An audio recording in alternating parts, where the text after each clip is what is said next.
Sir ನಿನ್ನೆ ದಿನ ಏನು ಕೇಂದ್ರ ಬಿ ಜೆ ಪಿ ಸರ್ಕಾರ ಏನು 50 ರೂಪಾಯಿ ಜಾಸ್ತಿ LPG ಗ್ಯಾಸ್ ಸಿಲಿಂಡರ್ ಮೇಲೆ ಉಜ್ವಲ ಯೋಜನೆಯಲ್ಲಿ 50 ರೂಪಾಯಿ ಜಾಸ್ತಿ ಮಾಡಿದ್ದಾರೆ. ಅದನ್ನು ಖಂಡಿಸಿ ಇಡೀ ರಾಜ್ಯದಲ್ಲೇ ನಮ್ಮ ಯುವ ಕಾಂಗ್ರೆಸ್ ವತಿಯಿಂದ ನಮ್ಮ ರಾಜ್ಯಾಧ್ಯಕ್ಷರಾದ ಮಂಜುನಾಥ್ ಗೌಡ ಅವರ ಮಾರ್ಗದರ್ಶನದ ಮೇರೆಗೆ ಎಲ್ಲ ಜಿಲ್ಲೆಗಳಲ್ಲಿ ನಾವು ಇದು ಪ್ರತಿಭಟನೆಯನ್ನು ಮಾಡ್ತಾಯಿದ್ದೀವಿ. ಇದು ಗ್ಯಾಸ್ ಬೆಲೆ ಮತ್ತು ಬೇರೆ 2014 ನಂತರ ಏನು ಅಚ್ಚೇ ದಿನ ಪ್ರಾಮಿಸನ್ನು ಮೋದಿಯವರು ಮಾಡಿದರು. ಇವತ್ತವರೆಗೂ ಅಚ್ಚೇ ದಿನ ನಾವು ಯಾರಂತೂ ಕಂಡಿಲ್ಲ. ಇವತ್ತವರೆಗೂ ಅಚ್ಚೇ ದಿನ ಬಂದಿಲ್ಲ. ಯುವಕರು ಇವತ್ತು ಬೀದಿಗೆ ಏನಕ್ಕೆ ಇಳಿತಾ ಇದ್ದಾರೆ ಅಂದರೆ ಇವತ್ತು ನಮ್ಮ ದೇಶ ಹಿಂದೆ ಬರ್ತಾ ಇದೆ ಸರ್. ಎಲ್ಲ ಚೈನಾ ಇರಲಿ, USA ಇರಲಿ, ಎಲ್ಲ ಒಂದು AI ಮಾತ್ರದಲ್ಲಿ ಬೇರೆ ಬೇರೆ ಟೆಕ್ನಾಲಜಿಯಲ್ಲೂ ಮುಂದೆ ಹೋಗ್ತಾ ಇದ್ದಾರೆ.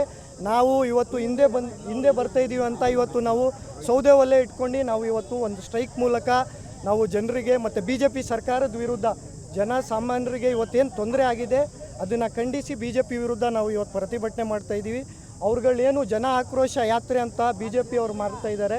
ಅವ್ರಿಗೆ ನಿಜ ಮಾನ ಮರ್ಯಾದೆ ಇದ್ದಿದ್ರೆ BJP ಕೇಂದ್ರ ಸರ್ಕಾರ 50 ರೂಪಾಯಿ LPG ಗ್ಯಾಸ್ ಸಿಲಿಂಡ್ರ್ ಯಾವಾಗ ಜಾಸ್ತಿ ಮಾಡಿದ್ರು ಅವ್ರು ಇದನ್ನು ನಿಲ್ಲಿಸಿ ಅವ್ರು ಅದನ್ನು ಕಡಿಮೆ ಮಾಡ್ಸೋಕ್ಕೆ ಮೋದಿಯವ್ರ ಹತ್ರ ಹೋಗ್ತಾಯಿದ್ರು.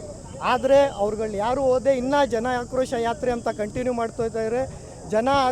ನಿಜವಾದ ಜನ ಆಕ್ರೋಶ ಜನ ಮಾಡಬೇಕಾಗಿದೆ. BJP ವಿರುದ್ಧ ಮಾಡ್ತಾ ಇದ್ದಾರೆ.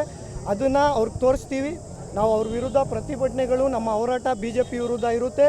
ಈ ದೇಶದಲ್ಲಿ BJPಯನ್ನು ಮುಗಿಸುವವರೆಗೂ ಈ ಯುವಕರು ಇದರಲ್ಲಿ ಹೋರಾಟ ಮಾಡ್ತಾರೆ. BJP ಅವರು ಮುಂದಿನ ದಿನದಲ್ಲಿ ಯಾವುದೇ ಜನ ವಿರೋಧಿ ಯಾವುದೇ ಯೋಜನೆಗಳು ತಂದಾಗ ನಾವು ಇದಕ್ಕೆ ಹೋರಾಟ ಮಾಡ್ತೀವಿ ಅಂತ ಹೇಳಕ್ಕೆ ಇಷ್ಟ.